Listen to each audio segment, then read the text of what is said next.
Keri. Hello. Welcome back to Broadway.com. It's my favorite place to be. You're home away from home. Yes. So good to see you.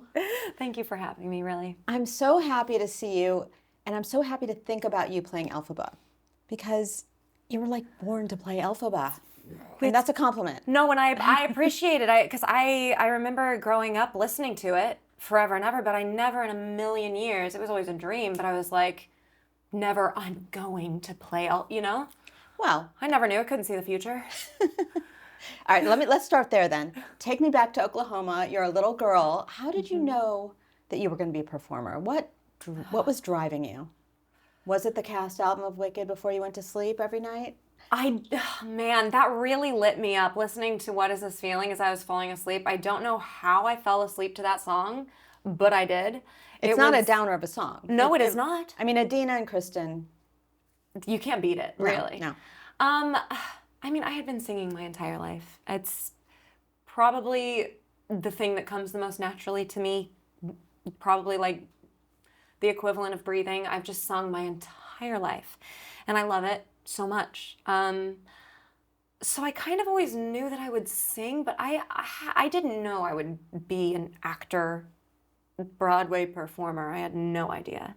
My parents didn't know either. They were blessed, and they had no idea what to do. They were like watching me sing on the stage at Quail Springs Mall.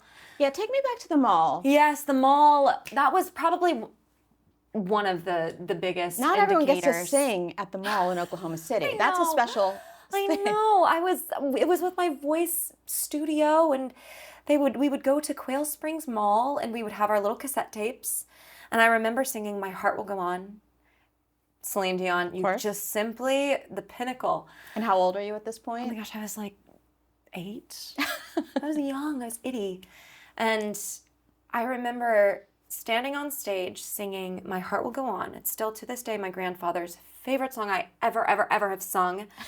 And looking out at the banisters and of the mall, there's just stories. And people just were coming out of stores and listening to me, and I was like, just singing and so shy. And I will just simply never forget that feeling, because even in the midst of feeling so shy and so like exposed, I also felt so settled and grounded. And then my tape unraveled in the thing. Oh no. Music stopped entirely. I just kept singing. Your heart went on. My heart went on and on and on. Yeah. What is this feeling indeed? You were like, I could do this. I could do this. It's a wild, wild feeling. But you hadn't seen Wicked yet. So take me to the first time you saw Wicked. It was much more recent, right? Well, I technically saw the tour when I was very young. My mom won tickets to on the radio, actually, on our local radio station. But I don't remember it. I was too young. My memory is just, ask anyone that knows me. I have a horrible memory. So I count the first time I saw Wicked as March of 2025. I saw Lencia and Allie. And Had you auditioned yet? I had booked Okay. the standby role, and I was like, I should probably see this musical that I'm going to be a part of for hopefully a good amount of time. And I loved it. So you were the standby before you took over the role full time. Yeah. What surprised you now that you're living in the role day after day? Honestly, I wasn't expecting to feel so much self-doubt and just such a lack of self-confidence. I really wasn't expecting it, because simultaneously I'm on stage, and any Elphaba, any woman that has ever played the role anywhere in the world knows what a superhuman feat it is. And that is what everybody sees. That's what the audience sees. That's what, your castmates to a certain extent see. It's what the creative team sees. It's literally the only person that knows how much inner turmoil is Elphaba. It's so hard. It is so fulfilling. It is so challenging. It is so complex. It's literally every emotion I've ever felt. I'm full of grief. At the same time, I'm full of joy. It's wild. It is truly an out-of-body experience. It's interesting that you said self-doubt first, because I think of Elphaba as a very empowered individual. Of course. Right? And that's what we're sort of transmitting to the audience. Yeah. So tell me about how you overcame that, because you have to get on stage every night and sing your face You off. do. I think there's a certain level of delusion that you have to kind of. I've got to go in with truly starting where Elphaba starts. Is I go into every single show believing that anything is possible, and when you go in believing that anything is possible, truly anything is possible. You could crack. You could sing Defying Gravity in a way that you've never sung it before, and it just feels like it soars out of you. Or it could feel like pulling teeth, and all you care about is hoping that people in the audience feel like they leave feeling happy they came. I feel this massive responsibility to give everybody in that audience the world. And of course, like, I'm only one girl. You know, I'm just like a little girl that's listening to What Is This Feeling as she's falling asleep to her little boombox, with just hoping and praying that they leave the theater ecstatic that they came and changed, hopefully. I'm not going to say the line. I know. I know, it's like, it's right there. It leads you. It leads you. There's so many lines in this show where I'm like, oh, that's a wicked line in life. When you first came to New York, what did that look like for you? It's a challenge to come to the city to pursue performing. Yeah. What were you doing? What were you up to? I was very lucky. I was able to sign with my agency right before I graduated after our showcase. Mm-hmm. So I felt... Graduated from college. Yeah, graduated from college. I graduated in 2015 from Baldwin Wallace University. Go Jackets. And so I felt really full of possibility. And I felt full of hope. And I was just told no over and over. And I got so far in so many things that I was kind of surprised. I don't think that it was my ego that took a hit, because I never thought I was entitled to anything. I just don't think that I was prepared for what actual resilience meant. And showing up regardless of whether people accepted you or not. I don't think that I really understood that in actual practice. I understood it in theory. So I just kept auditioning, saying yes to as many things, as many cabarets as I could.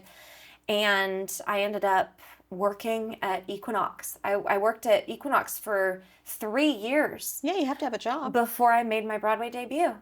Wow. In 2018 in Waitress. And that was a tough 3 years, but I wouldn't trade those 3 years for anything. I wouldn't go back and book something right out of school, because the amount of lessons I learned over those 3 years about life, about being away from home, about financial security when you're not doing the thing that you came here to do, waking up at ungodly hours, going to sleep at ungodly hours, and showing up to an audition anyways. It's just something that you don't learn until you're here.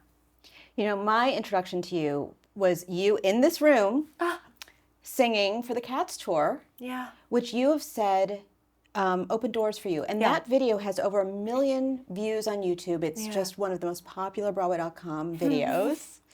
How did that change your career? I mean, first of all, it was the largest bit of exposure I'd ever had.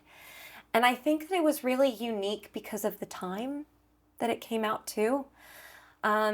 We were headed into what we didn't know was going to happen with COVID. Right. And because I actually filmed that here on a layoff. I had like a week off or like a few days off in between tour. And I remember being like, oh, this will be so excited to sing Memory, and just it'll be great. And for Broadway.com, like, that's crazy. And I was here, and I remember feeling so aligned with what my purpose was. And then to have people respond to it the way that they responded to it, and both positively and negatively. You know, you run the gamut when you're online. When you have a presence online, you're going to have people But it's that mostly love. positive, I'm just saying. I feel very, very grateful and very, very lucky that I've had such positive feedback. But I also feel like that song tapped into something very, very deep inside of me that I don't know. You know, I was 25 at the time. I was 26 at the time. A lot of people are like, she's far too young to play Grisabella. But Right. I also grew up with a very deep sense of solitude and isolation. And I think that essence carried through that song, even at such a young age, I think a lot of people were able to relate to. And I feel very honored that I got to facilitate that that feeling for people. Okay, can we talk about your husband? Of course, it's my favorite subject. You're married to Matthew James Thomas, Yeah. who is a Broadway performer, and we know him as Peter Parker, as Harry Potter, as Pippin, all the P's. All the P's. Yes. Yes. He's the best. What is it like for you to live in a two-artist household? You know, if you would have asked younger me, who had so much society input, I would be like, never in a million years would I marry an actor. But He's British, it's different. He's British. Everything changes. Yeah. Everything changes. No,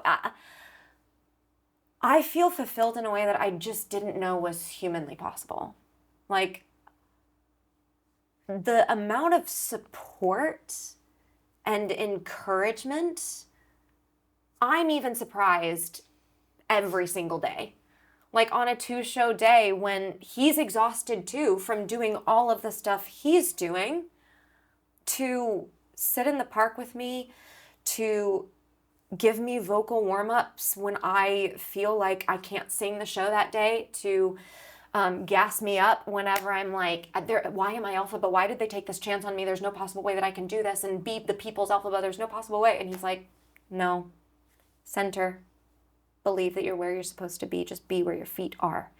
Is just truly inexplicable, quite frankly. It's astounding, and I'm just so lucky. Speaking of where your feet are, let's talk about running, because I'm not going to call you crazy, but you ran the Brooklyn Half. I did. Then you did a 2-show day. I did. Did anyone tell you that wasn't a good idea? Plenty of people. Because not only I did take the night off prior. I took that Friday night off. Good night's sleep. Okay. I needed a good night's sleep. When you're waking up at 4 a.m. Right. You got to get to bed. And Matthew was like, can you do it? Absolutely. Not a single doubt in the world. Should you? Not sure. He was like, but there's only one way to find out. It's funny that you keep talking about self-doubt, because that takes a lot. Yeah. I think that so far I'm about to enter my 6th month in the role, full time. And the name of the game has been that the instrument and your body is just so infinitely capable when you just allow it to be. Well, let's talk about what this role demands. It's possibly one of the most physically, emotionally, vocally demanding roles on Broadway. Yeah. On a day-to-day basis, how do you take care of yourself so that you have enough gas in the tank to do it and run a marathon if you need to? Just if you need to. I was really hoping to run the marathon this November, the full, and I was like, that's irresponsible of me. Maybe next year. So what I do every day really changes depending on the day. The non-negotiables, sleep, nutrition, obviously. How many hours of sleep?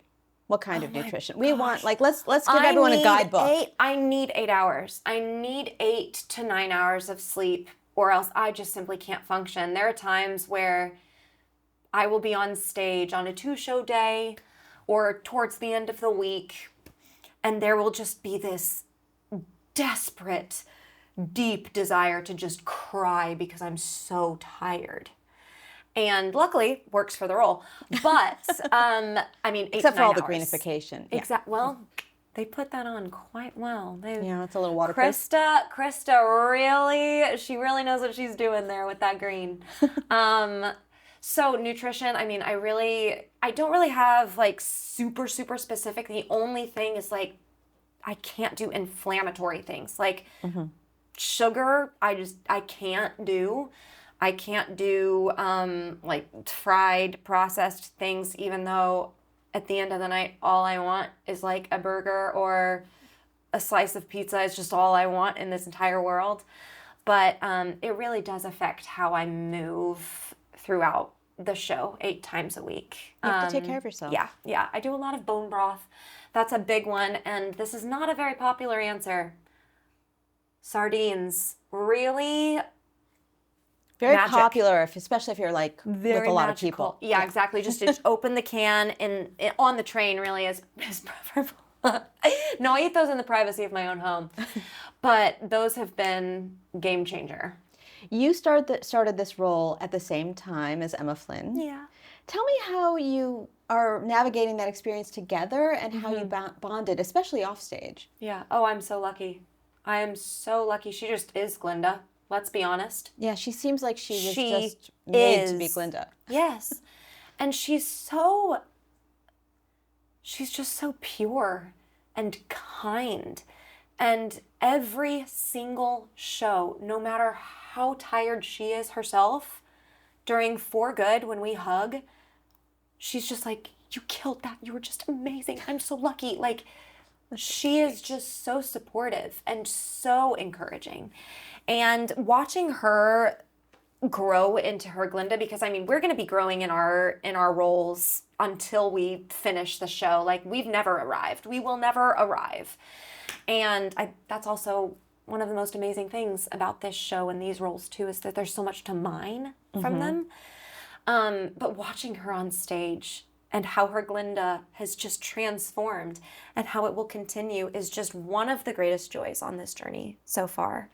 And even Jenna Bainbridge and Danny, they were the Bach and Nessa last year as well, even watching them change and grow with the new principal cast has also just been amazing. And lest we forget William Youmans, the original Dillamond. Yeah. The OG. What about Elphaba do you relate to on a personal level? Oh, gosh. A lot of people would not, the first word that would come to mind is not really going to be the vulnerability of Elphaba, but she's deeply vulnerable.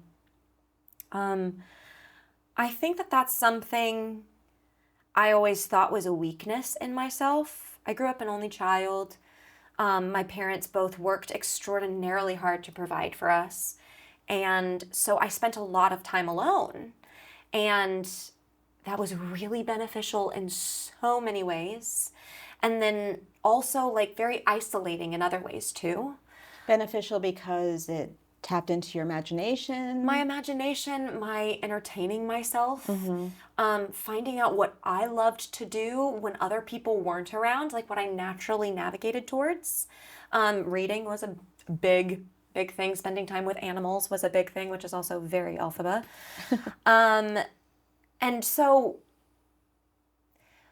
her anger comes from passion. Her passion comes from not wanting other people to feel the way she has felt.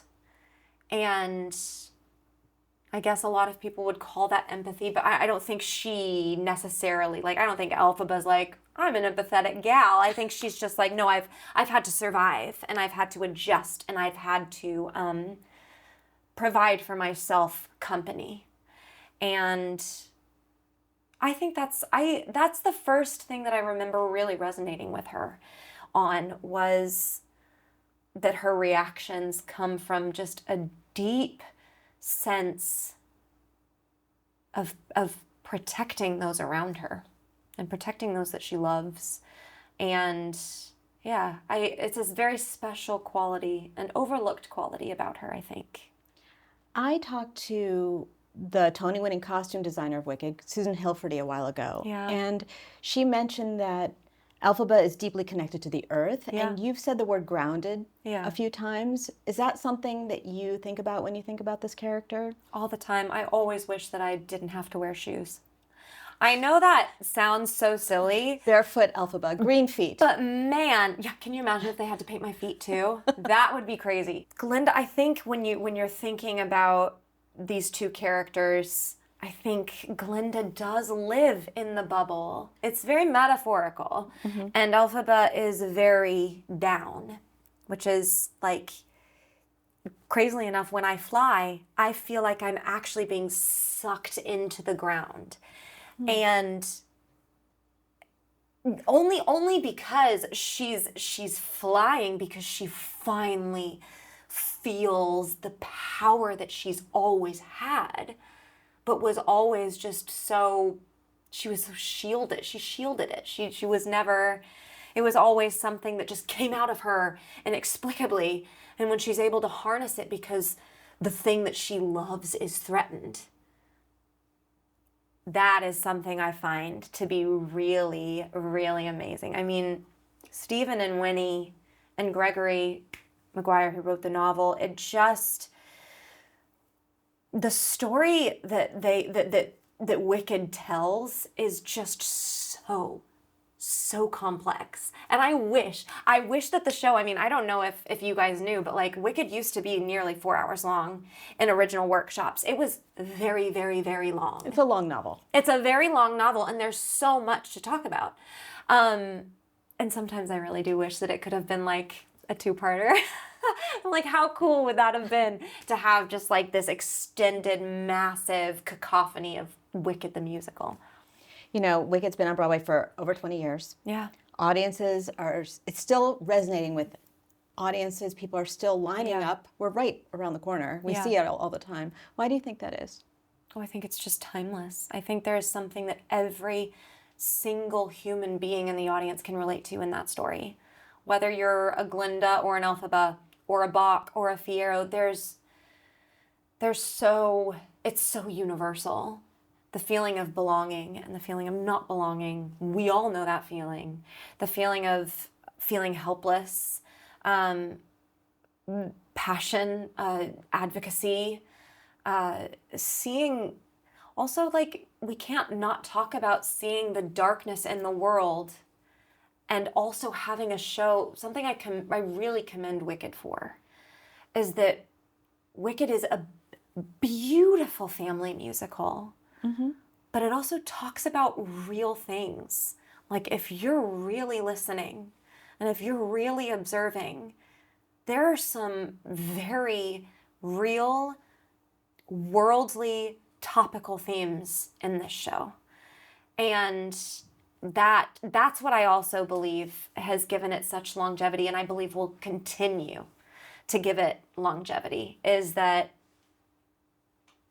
unfortunately, there will always be things in the world that we wish weren't there. And it's important to not pretend like they're not there. And people get to hear an insane voice like yours. On What's just not one of to the love? most brilliant scores that's ever been written for any musical ever. Like, how wild that I get to do this. It's just, I pinch myself all the time. Keri, I could talk to you forever. I know. Thank you so much for coming in. It's so great to see you. Thank you. Thank you so much for having me, really.